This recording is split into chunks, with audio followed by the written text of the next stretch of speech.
Been a interesting few days, safe to say. I like to think that I keep the ball out the back of the net, which is the most important thing for me. I've got a good starting position. I like to think that I can affect play as not just communication, but my position behind, as you would say, sweeper keeper. Last year, being named in Team of the Season was a massive privilege for me. It's always nice to get recognised for your performances throughout the season. I had my first call up in October for Ghana.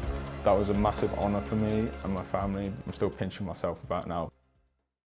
Hello everybody and welcome to another episode of Addicks Editions. It's taken us a while to get our transfer business underway, but my God, have we turned the heat up over the past few days. We've got stuck in and we have completed our third signing of the transfer window, and it's a position that I didn't really think needs strengthening, but we've brought one in anyway. Charlton Athletic have completed the permanent signing of Swindon Town goalkeeper Joe Wollacott. The Ghanaian international has joined the club on a 3-year contract following the expiration of his deal at Ben Garner's former side, Swindon Town. And yeah, I'm quite surprised, I'll be honest with you. I am very, very surprised, and because the move has come out of nowhere and it's in a position that I don't really think we needed strengthening, I don't really know how to feel about this. I'm not entirely sure. So as ever with these videos, we will go over the club's statement very quickly and we will see what Joe Wollacott has to say about joining the Addicks. We'll see what Ben Garner has to say and we'll see what Sangard has to say. This deal was done yesterday, but because I uploaded the League One Transfer Rumour Roundup, I am bringing you this video today. Charlton Athletic are delighted to confirm the signing of keeper Joe Wollacott, who was named in the League Two Team of the Season for the 2021-22 campaign. Wollacott has signed a 3-year deal with the club following the expiry of his contract at Swindon Town. The 25-year-old has 10 caps for Ghana after making his international debut last year. He becomes the Addicks' third signing of a busy week following the arrivals of ball-playing centre-half Owen O'Connell on Monday and attacking fullback Mandela Egbo on Tuesday.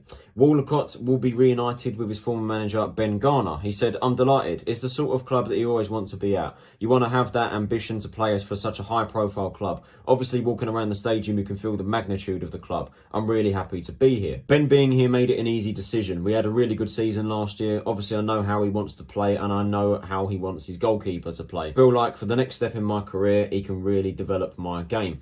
Garner was pleased to add the goalkeeper. It's another strong addition for us. Obviously, Jojo is a player that I know very well, having worked with him last season. I think he is a player with huge potential moving forwards as well. And again, he fits the character and the type of person that we want to bring into the football club. Owner and CEO Thomas Sangard said, "Joe is a very talented goalkeeper with an exciting future, and I'm delighted to be able to bring him into Charlton Athletic. He was in the League Two Team of the Season last year for a good reason. He is a good shot stopper with a command in his area and is excellent on the ball too, which is important for us given the attacking style of football we are looking to play." The goalkeeper came through the ranks at Bristol City and had a variety of loan spells outside of the EFL. He joined then League Two side Forest Green Rovers on loan in 2019-20, making his professional debut against Charlton at the Valley in the EFL Trophy. He joined Swindon on an emergency loan in 2021 before signing a permanent deal with the Robins at the start of the 2021-22 season. So there is the club statement about the signing of Joe Wollacott. Now it is time to get into my thoughts about the signing. And yeah,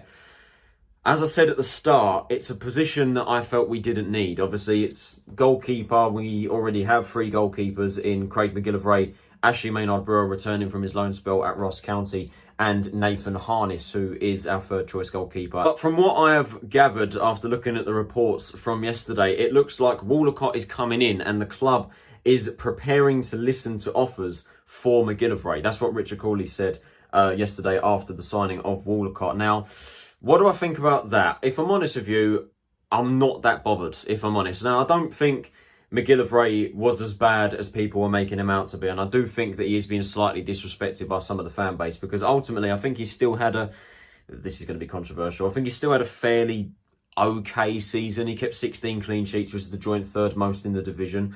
And there's no denying he's a fantastic shot stopper. There's no denying that. He's one of the best in the league for that. And he is a good League One goalkeeper. I do stand by that. But there are weaknesses to his game, and that is what cost him last year. You know, he cannot command his box to save his life. He won't come out and catch crosses or punch them out. You know, there's a hesitance there, and his distribution was quite poor. And I think another thing that we lacked last season was competition. I'm not being funny. This is no disrespect to the other players, but Stephen Henderson and Nathan Harness is hardly competition for McGillivray. You know, McGillivray played all but 3 games last season. You know, Henderson played twice and Harness played once. No instances where McGillivray was, you know, phased out of the team or was put on the bench by choice. You know, another keeper was selected ahead of him. And I think on many instances, there should have been occasions when McGillivray should have been dropped. I still don't think he had as bad of a season as people made him out to be. Like I said, I do think he's been slightly disrespected. But judging by reports of the South London press, it looks like McGillivray is going to be moved on this summer and Wollacott is coming in as his replacement. Now, it's going to be interesting to see where this goes. Obviously, that doesn't mean that McGillivray is going to leave, because all it says is we're going to listen to offers. So we're going to try and see what sort of offers we can get for McGillivray. I have no doubt that there will be a lot of League One clubs that will be eyeing his signature. But yeah, I'm quite surprised that we are looking to move him on 12 months after signing him. But then again, I must say I'm not that fussed. But yeah, Wollacott is coming in to replace him seemingly. Now, looking at his career statistics, he obviously began his career at Bristol City and he's had a ridiculous amount of loan spells in non-league at his time at Bristol City. He actually never played for Bristol City at all. So he had loan spells at Swindon Town, Weymouth, Bergsøy, which I'm assuming is in Scandinavia somewhere like Sweden or Norway or maybe Iceland. I have absolutely no idea. He had loan spells at Bath, Woking. He had 2 loan spells at Truro, Gloucester City, and then, of course, he made the move to Forest Green for the 2019-20 season, where, as the article says, he did make his professional debut against Charlton in the Carabao Cup. Now, I was actually there. I remember it being, I think, a 0-0 draw. Wollacott saved the penalty, I think, from Forster-Caskey, and then went on to win the penalty shootout. I know it was a long time ago, and Wollacott was, what, I think 22 at the time. You could tell that it was his first professional game in the EFL. You know, I remember so many times where he would just grab the ball, he would jog out of his box, we're talking at least 25, 30 yards out of his box, and he'd just punt the ball long and he would just lose the ball. Like, he would just give away possession for his team. And I could see that there were definitely weaknesses to his game, and that's obviously understandable because that was his first game in professional football in the EFL. You know, he'd spent multiple loan spells in like the National League South as the highest level that he was playing at. In total, Wollacott played 15 games in all competitions for Forest Green, 10 of which came in the League Two campaign. His season last year, he obviously was in the League Two team of the season, which obviously is a fantastic achievement, and obviously his performances last season earned him a call up to the Ghana national team. Now, if we're looking more into his statistics, he played 37 times at League Two level, keeping 10 clean sheets, averaging, I think, a goal conceded every game. You know, I think it was like 1.08 goals conceded every match. His save percentage was pretty good. I remember his total saves made in League Two is one of the highest in the league. And yeah, I think overall a fairly decent season for Wollacott. I mean, after all, he was in the team of the season, so of course it was a good season for him. But yeah, it's an interesting one. Like I say, I mean, I don't really know what to think about it, because I feel like goalkeeper was not the position that we needed to strengthen, like, at all. I mean, I think we've barely got a defence. We don't really have a goal scorer, so there are like other areas we need to strengthen in the team. But yeah, for whatever reason, Ghana decided that a change was needed and that McGillivray is going to be moved on and Wollacott will be his replacement. Now, I don't have much against that. You know, I'm not massively against McGillivray moving on, and to be fair, it's pretty decent business. I mean, we're getting Wollacott for free with a long-term contract. He's 25 years of age, which is very young for a goalkeeper.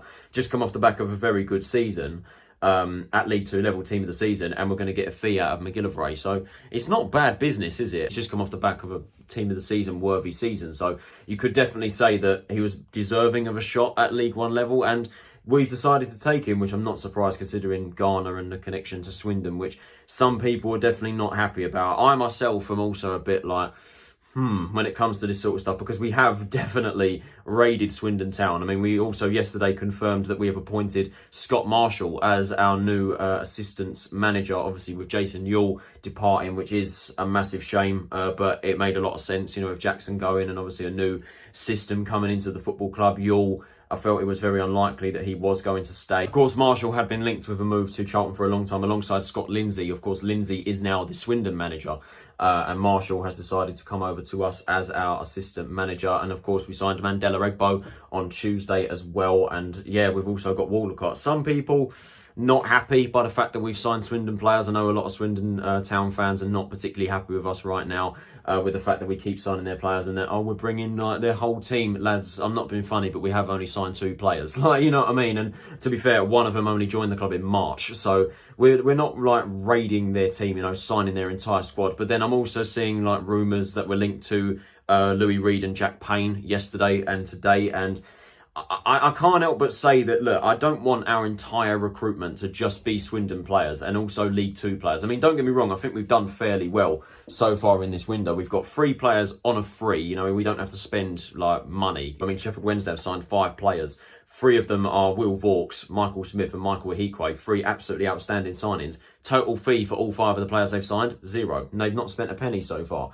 It shows that you can attract players that for no money at all. You know, you don't have to spend money to bring in players. And I think that, to be fair, yes, we are looking down the League 2 market, but we think we've signed 3 very good players that fit the system. Obviously, I've spoke about O'Connell and Egbo in the previous Addicks Editions episode. Obviously, O'Connell was a ball-playing defender and we needed a centre-back, which is exactly what we need. We've got no full-back, so immediately Egbo is a player we needed badly. And Egbo, I think, is an upgrade on Matthews and Gunter. He's 24, so still got age on his side, and he looks like he can cross the ball in the box, which is something that our fullbacks couldn't do last year. And as for Wollacott, according to this article, is a goalkeeper that can command his box, which is something that McGillivray lacked. He's got good distribution. He's good with the ball at his feet, which again is something that McGillivray lacked. He was very shaky when he had the ball at his feet. And Wollacott ticks those boxes. So I can fully understand why Ghana has decided to sign him. Obviously, you know, he's got that connection with him. But I know there are some people at the moment in this football club that aren't happy. And to be fair, most people never are when it comes to the fan base. You know, I don't know if you saw on Twitter last night,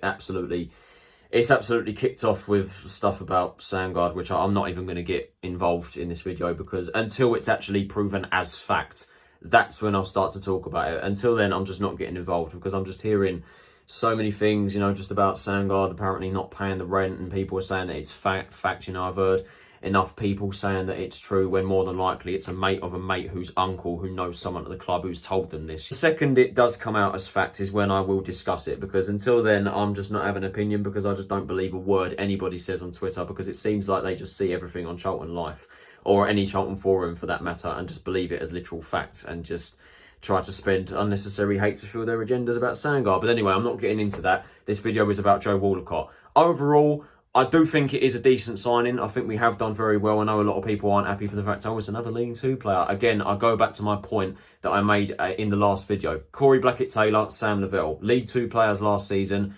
They were one of our best players last year. I don't care who we sign and where they come from, okay? I judge the player based off what they do in this famous red and white shirt. Okay, so in my opinion, back Joe Wollacott and back Ghana's decision. And I know I'm going to look like an idiot if Ghana does end up failing, but you know what? I'm spreading a bit of positivity because I feel like that's what this club needs right now, you know? I back Ghana's judgment. I can understand why he's decided to bring him in, and I understand why he wants to move McGillivray on. I trust his judgment. Wollacott's come off a very good season. I do also hope that Ashley Maynard-Brewer is given a fair shot in the team this season. You know, I hope that there is going to be a bit of rotation and then there is going to be competition, because if we do rate Maynard-Brewer as highly as we do, we've got to integrate him into the team and we've got to give him some minutes in the league this year. But we don't even know if McGillivray is going to leave. You know, we don't even know if, you know, it only just says we're listening to offers for McGillivray at the moment. We don't know if he is going to leave. So if McGillivray stays, Wollacott will be very good competition. No idea. So let's just see how it unfolds. But the bottom line is Wollacott is here,